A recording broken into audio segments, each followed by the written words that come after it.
Assalamualaikum warahmatullahi wabarakatuh. Perkenalkan, nama saya Adriani, program studi Magister Manajemen Universitas Halu Oleo pada mata kuliah Perencanaan dan Pengembangan Sumber Daya Manusia. Saya dari kelompok 1 akan membahas bab 9 dengan judul Penempatan Organisasi Sumber Daya Manusia. Penempatan organisasi sumber daya manusia, ada 3 hal penting yang harus kita pahami. Yang pertama adalah sistem pengangkatan sumber daya manusia. Sistem pengangkatan sumber daya manusia adalah prosedur dan metode dalam penerimaan, pengangkatan dan promosi sumber daya manusia yang dilakukan pejabat berwenang dalam organisasi atau perusahaan dengan berbagai pertimbangan. Sistem pengangkatan sumber daya manusia itu dilakukan dengan 2 cara, ada sistem kawan dan ada sistem merit. Sistem kawan ini adalah sistem pengangkatan sumber daya manusia oleh pejabat berwenang berdasarkan pertimbangan subjektif antara yang mengangkat dengan yang diangkat. Nah, dalam sistem ini unsur subjektif sangat menonjol, lebih mendahulukan rekan, keluarga atau kelompok sendiri. Sistem yang kedua adalah sistem merit atau biasa dikenal dengan merit system. Merit system atau sistem kawin ini adalah sistem pengangkatan tenaga kerja berdasarkan bakat, kecakapan dan prestasi kerja sesuai kriteria yang telah ditetapkan. Nah, pada sistem ini ada aturan main, yaitu berupa undang-undang, peraturan yang harus dipedomani oleh pegawai yang diangkat dengan yang mengangkat. Misalnya, pengangkatan pegawai harus lulus seleksi, mempunyai kemampuan dan kecakapan yang sesuai dengan persyaratan jabatan. Sistem prestasi kerja dalam pengangkatan sumber daya manusia mempunyai kebaikan dan kelemahan. Yang pertama, kebaikannya. Kebaikan sistem prestasi kerja dalam pengangkatan sumber daya manusia itu, yang pertama, muncul orang cakap untuk melaksanakan tugas dan memotivasi pegawai untuk meningkatkan prestasi. Yang kedua, pegawai berlomba memberi yang terbaik dalam melaksanakan tugas. Yang ketiga, pegawai mendapat perlakuan sama dalam pengangkatan. Dan yang keempat, pengangkatan dilakukan dengan pedoman yang ada. Kemudian kelemahan sistem prestasi kerja dalam pengangkatan sumber daya manusia. Yang pertama, pegawai yang kurang mampu mempunyai kecakapan sulit mendapat kesempatan sehingga pegawai keluar. Yang kedua, proses pengangkatan berjalan lamban karena harus mengikuti peraturan yang ada. 3. Sulit kecenderungan mencari calon pegawai cakap untuk mengisi jabatan tertentu. Dan yang keempat, kecenderungan timbul birokrasi di organisasi atau perusahaan karena terlalu kaku sesuai dengan tujuan. Kemudian hal penting yang kedua dalam penempatan organisasi sumber daya manusia adalah pelaksanaan penempatan sumber daya manusia. Dalam penempatan sumber daya manusia yang tepat, tidak saja menguntungkan organisasi, tetapi juga menguntungkan sumber daya manusia itu sendiri. Keuntungan bagi organisasi atau perusahaan dengan menempatkan sumber daya manusia yang tepat, yang pertama, perusahaan dapat mengisi lowongan pekerjaan. Kedua, perusahaan dapat meningkatkan semangat dan gairah kerja. 3. Perusahaan memperoleh ide baru dalam pengembangan perusahaan. Keempat, terdapat suasana kerja harmonis karena orang bekerja sesuai bidangnya. Kemudian keuntungan bagi sumber daya manusia itu sendiri dengan penempatan yang tepat. Pertama, adanya kepastian memulai kerja. Yang kedua, kesempatan mengembangkan tenaga dan pikiran untuk kepentingan perusahaan. Ketiga, meningkatkan kemampuan dan menggali potensi diri.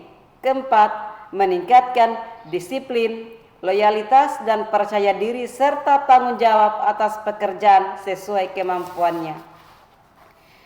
Kemudian hal ketiga yang harus kita pahami dalam penempatan organisasi sumber daya manusia adalah orientasi sumber daya manusia. Orientasi merupakan kegiatan yang dilaksanakan untuk memperkenalkan pegawai baru dengan pegawai lama atau manajemen secara menyeluruh sesuai hierarki perusahaan. Orientasi merupakan proses mengetahui dan mengenal tempatnya dalam totalitas hubungan pekerjaan, ruang lingkup perusahaan, dan berbagai kebijakan perusahaan yang harus ditaati pegawai baru. Dalam pelaksanaannya, orientasi ditangani oleh bagian atau divisi sumber daya manusia, didelegasikan kepada atasan langsung pegawai baru. Apa sebenarnya tujuan pelaksanaan orientasi? Ya, jadi tujuan pelaksanaan orientasi sumber daya manusia itu, yang pertama, mengenalkan pegawai baru dengan lingkup perusahaan dan kegiatannya. Yang kedua, memberi informasi penting tentang peraturan, kebijakan, dan ketentuan perusahaan. Ketiga, menghindari kemungkinan timbulnya kekacauan yang dihadapi pegawai baru atas tugas dan pekerjaan baru yang diserahkan kepadanya. Keempat, menghemat waktu, tenaga, dan biaya dengan memberikan pengenalan awal menyeluruh atas semua kegiatan perusahaan. Kelima, memberikan kesempatan kepada pegawai baru untuk menanyakan kesulitan tentang tugas dan pekerjaan mereka. Keenam, memberi pengertian kepada pegawai baru bahwa mereka adalah salah satu aset perusahaan penting.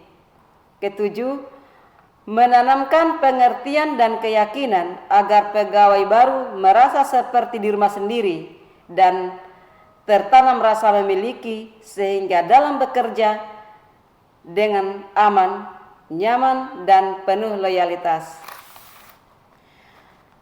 Beberapa hal yang perlu diperkenalkan dalam orientasi kepada pegawai baru. Yang pertama itu adalah hal umum tentang perusahaan. Di antaranya adalah sejarah perkembangan perusahaan, struktur organisasi dan personalianya, produk yang dihasilkan dan pemasarannya, kemudian proses produksi dan keadaan pemasaran perusahaan. Yang kedua, hal khusus berhubungan dengan pekerjaan. Yang pertama adalah deskripsi pekerjaan. Yang kedua, tempat dan kondisi kerja. Yang ketiga, peralatan kerja. Keempat, sistem upah dan jaminan sosial. Kelima, program kesehatan dan keselamatan kerja. Keenam, program pelayanan yang disediakan. Ketujuh, teman, bawahan, atasan dalam bekerja. Kedelapan, jam kerja dan hak cuti. Kemudian kesembilan, kafetaria, jamban, kemudian tempat, apakah itu tempat cuci tangan, tempat helm, musola, parkir, dan lain-lainnya. Agar orientasi dilakukan tertib dan berhasil baik, maka perlu diperhatikan pelaksanaan orientasi. Yang pertama, orientasi umum dilakukan oleh divisi sumber daya manusia. Kemudian yang kedua, orientasi khusus dilakukan oleh penyedia atau oleh penyelia supervisor yang menyangkut pekerjaan. Yang ketiga, orientasi lanjutan dilakukan bagian personalia menyangkut peraturan ketentuan kepegawaian. Cara melakukan orientasi. Yang pertama, mengadakan penyuluhan secara umum. Yang kedua, memberi petunjuk dan mengatur ke tempat atau fasilitas tertentu. Ketiga, mengadakan pertemuan di kelas atau di ruang kerja. Keempat, pengenalan terhadap tenaga kerja lama. Kelima, mencoba melaksanakan tugas dan pekerjaan. Nah, demikian tiga hal penting yang harus kita pahami dan harus kita ketahui dalam penempatan organisasi sumber daya manusia. Dengan berakhirnya orientasi, maka berakhir pula proses pengadaan sumber daya manusia. Ya. Demikian pembahasan di bab 9. Semoga bermanfaat. Terima kasih. Assalamualaikum warahmatullahi wabarakatuh.